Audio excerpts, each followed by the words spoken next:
رضی اللہ تعالیٰ عنہ کے والد محترم حضرت صالح جنگی دوست ابھی نوجوان ہے، گھر سے بھی غریب نہیں تھے، اچھے خاصے گھرانے کے تھے، سید زادے تھے، اعلیٰ درجہ اعلیٰ رتبہ تھا، لیکن ہوا یہ کہ آدمی آج کل تو ایسا جیسا ہے کہ اگر ہمارے جیب میں پیسہ نہیں ہے تو ہمارے جیب میں موبائل ہے، ہم اس کو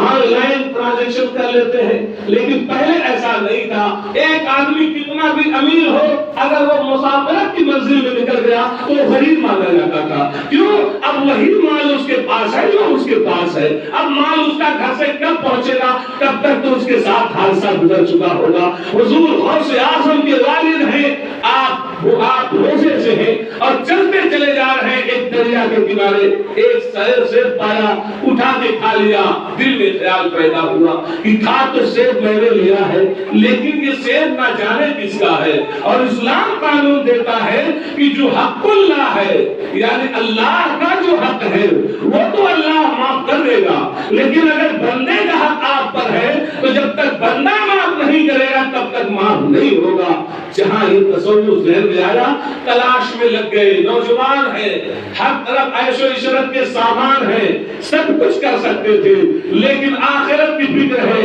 رب کی بارگاہ میں حاضری کی فکر ہے۔ چنانچہ چلے، آپ نے دیکھا ایک باغ قریب گئے، عبداللہ سومئی کا باغ تھا، ملے ان سے کہنے لگے میں نے سیب کھایا، آپ کا باغ، آپ کا جو درخت ہے یہ زیادہ دریا کے قریب نظر آتا ہے، مجھے لگتا ہے کہ یہ سیب آپ ہی کا ہوگا۔ آپ نے فرمایا تم نے صحیح سمجھا، وہ سیب میرے ہی باغ کا ہوگا، کیونکہ اس کی شکل جو بتا رہے ہو ایسی شکل کا میرے ہی باغ میں سیب ہوتا ہے، اور اس قریب میں میرا ہی باغ ہے جو دریا کے قریب ہے۔ آپ نے ارشاد فرمایا ٹھیک ہے، اچھی بات آپ کہتے ہیں، اب میری غلطی ہے، میں نے بغیر پوچھے کھا لیا، معاف کر دیجیے۔ حضرت عبداللہ سومئی اللہ کے ولی ہے، نیک بخت انسان ہے، دل میں خیال کرتے ہیں یہ دور ایسا چل رہا ہے جہاں لوگ ایک دوسرے کا مال لوٹنے اور گھسوٹنے پہ لگے ہوئے ہیں، ڈاکہ زنی کر رہے ہیں، ایک دوسرے کو لوٹ رہے ہیں۔ یہ بندہ کون سا ہے؟ ایک سے دور دراز کھا لیا ہے، نوجوانی کا عالم ہے، حسین و جمیل انسان ہے، آخر یہ کیسا انسان ہے کہ ایک سے کھایا بھولا نہیں، معافی کروانے چلایا؟ ظاہر ہے بندہ ضرور نیک ہے۔ کہتے ہیں سنو، اگر تم معافی چاہتے ہی ہو تو معافی شرط پر ہوگی، 7 سال تک اس میرے باغ کی دیکھ بھال کرنی ہوگی، اور ایک ایسی لڑکی سے شادی کرنی ہوگی جو لڑکی بالکل اپاہج ہے، ہاتھ پیر اور آنکھ کان سب سے مجبور ہے۔ مختصراً عرض کر رہا ہوں جو نظریہ دینا چاہتا ہوں۔ آپ نے غور کیا 7 سال خدمت کوئی بات نہیں ہے، دنیا ہے، 7 سال کی بھی زندگی ہے، 7 سال میں بھی ختم ہو سکتی ہے، رب کے حضور حاضر ہو کر جواب دینا بڑا بھاری ہے، اور کتنا بھاری ہے اللہ اکبر کبیرہ۔ 400 سال تک فرعون کو اس دنیا میں عیش دیا گیا، لیکن بادشاہی کا اس کا دورہ نہیں رہا، ہزاروں اس کے خادم بھی رہے، لیکن قیامت کے دن اسے نکالا جائے گا اور ایک فقط ڈبکی جہنم میں لگا کر باہر کر دیا جائے گا، اور کہا جائے گا فرعون بتا کیا ایک ڈبکی تجھے پیاری ہے، یا 400 سال تک جو تجھے تکلیف پہنچی یہ خالی ہے، یا 400 سال تک جو تجھے آرام ملا تھا وہ تیرے لیے بہتر تھا؟ تو فرعون کہے گا اے کاش 400 سال تک میں روڈ کے کنارے بھیک ماں کے گزار دیتا، یہ تو مجھے بہتر تھا، لیکن جہنم میں ایک ڈبکی لگائی جاتی یہ میرے لیے بہتر نہ تھا۔ تو جس نے ایسا عیش کیا